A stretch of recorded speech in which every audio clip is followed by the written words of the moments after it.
Alright, so this is going to be a pepper review on the Tatli Süs. I don't even know how you would pronounce this, but I do believe that the pepper is from Turkey, or it's from somewhere in the Middle East. But I'm pretty sure it's from Turkey. Whatever information I can find on this pepper, I will put it in the description. But there's really not much information out there about it.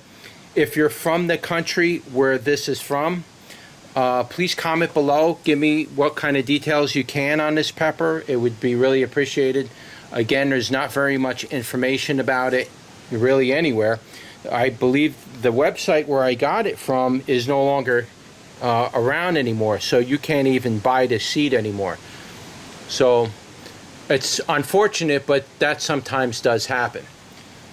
So anyway, it's basically a smooth waxy stem. It's a narrow leaf, as you can see here, and there's very, very slight purpling in the nose. Again, you're probably getting that from being in the sunlight, or direct sunlight may cause that. Outside of that, there's really not much more to say about it, other than, do I have any flowers on this particular plant? It does got a few peppers on it, not many, but again, I'm growing it crowded out, so you're not going to see a ton of peppers here. But I'm pretty sure this plant would be a pretty good producer, providing you give it good sunlight and good soil. You'll probably get a lot of peppers from it. But I do got one that is ready. And there it is back there. It's an upright pepper. And we're going to attempt to pick this off without damaging the plant.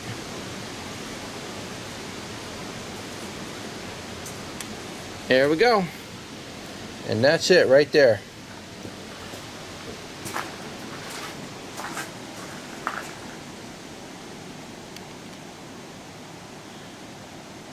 So that's what it looks like. The Tatli Süs. I don't know. I also have another one that's called Tatli Süs Biber, I think it's called. There's another one that's very similar to this. So, but it's actually, it's known as a different type of pepper. I think the difference between the two is one has a little heat and one doesn't have heat. I think that's what it is. But I don't really know for sure. There's no information about this. I've been growing these plants now for... no, this is a first year grow. But I have grown them in the past and I didn't have luck on it. I didn't put a lot of attention on it. And of course, you know, when you don't do that and you don't take care of the plant, you don't get a lot of harvest. I didn't save seed. And eventually, I don't remember too much about it. I figured it was a regular pepper, so I didn't care. But now that I see that you can't even really buy this pepper anymore, at least in the United States, I figured it's best I review this and start getting seed from this and save it. So let's turn you around and give it a taste test. All right, guys, here it is. The Tatli Süs, whatever that means. I will look up that name in translation and try to translate it for you. And translate it to, you know, what language it is, and that should tell me what country it's from as well. But I believe it's Turkey. I did look into that. I did translate it. But if you're from the country from where this is, please comment below so we know what it is or a little bit more about it. It would be really helpful for everybody who's trying to learn about these peppers. Now, I do see a bite mark at the end of it here. And that is probably an insect inside of that little sucker. So I really don't want to get insects in my mouth. So we will take a bite and then look on the inside, make sure there's no maggots. So, you see any maggots? You see any maggots in there? I don't know, something bit into that. It's probably an insect. But we'll have to eat it with the insects. Right out the gate, no heat. Skins were a little bit tough on it. Now, the flavor on it was kind of strange. It was kind of tangy in flavor. No heat, no sweetness on it. It does have a peppery flavor, but it's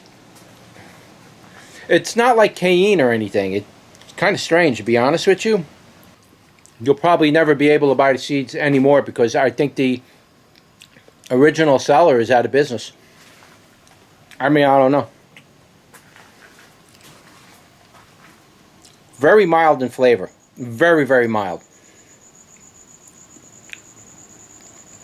it's even the tangy part of it's kind of mild, but there's no sweetness on it. There's no fruitiness to it. It's pretty much a straight flavor. It does have like a slight peppery flavor, but not like a green bell pepper. But it does have like a slight green bell pepper, peppery type flavor. I don't know any other way to put it. But it's not like a habanero. It's not like you know, a jalapeno. It's a little tangy, and that's really all I can say about it. I mean, it's pretty much a straight pepper, and it's nice that it doesn't have heat, because for me anyway, when I'm doing all these reviews, this heat is really starting to build up on me, and it's starting to take a toll. So by the end of the year, I'm, you know, shooken up a little bit. So it's nice to be able to get a pepper that's not hot, and it is enjoyable, and you know, it's good to be able to do these easier reviews. But again, it's not a hot pepper. It's sweet. It is a little bit on the tangy side. It does have a little bit of a tangy flavor. I would imagine if you cook with it, just cut them up whole. You know, cut the stem part off of it and just throw them into your cooking whole. Fry it up in a pan with potatoes and onions and garlic. That's all. Just throw them in there and eat them. Let them cook with that, and you eat them. That's probably the best way to eat it. You could also pickle them. I don't know about drying it out. Though it's a thin wall pepper, it'd probably dry out pretty nicely. I just don't know how that would taste, to be honest with you. But I would say pickling would probably be the most appropriate thing for that. And that's really it. That was just your pod review for the Tatli Süs.